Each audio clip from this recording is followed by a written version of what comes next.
শিক্ষা খাতে দুর্নীতি, চেয়ারম্যানের দুর্নীতি, আমার বোন মরল কেন, আমার বোন মরল কেন। আমরা ৬৫,০০০ প্রার্থী ভাইভাতে উত্তীর্ণ হয়ে ৩ ধাপ উত্তীর্ণ করার পরে ভাইভাতে উত্তীর্ণ হওয়ার পরে মাত্র ৪১,০০০ প্রার্থীকে এনটিআরসি প্রতিষ্ঠান দেয়। আমরা ১৬,০০০ সামথিং মানুষ বঞ্চিত হই। এর মধ্যে এনটিআরসি প্রজ্ঞাপন জারি করতে চাইতেছে যে এই সিস্টেম আর থাকবে না, তাহলে আমরা এই ১৬,০০০ আর কোনোদিনই আবেদন করতে পারবো না। ৩.৫ বছর মেহনত করার পরে আমরা সনদ অর্জন করেছি। এখন তারা বৈষম্যমূলক আচরণ করতেছে। এই বৈষম্য যাতে আমাদের প্রতি না হয়, আমাদের ১৬,০০০ মানুষকে যাতে চাকরি দেয়, এই জন্য আমরা পথে নামছি। আমাদের এই দাবিটা, যৌক্তিক দাবিটা যদি না মানে আমরা একটি কঠোর আন্দোলন গড়ে তুলব।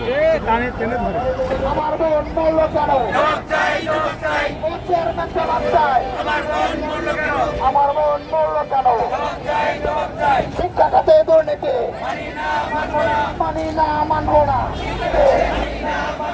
মানি না, মানবো না। ২৪-এর বাংলায়, আমার সোনার বাংলায়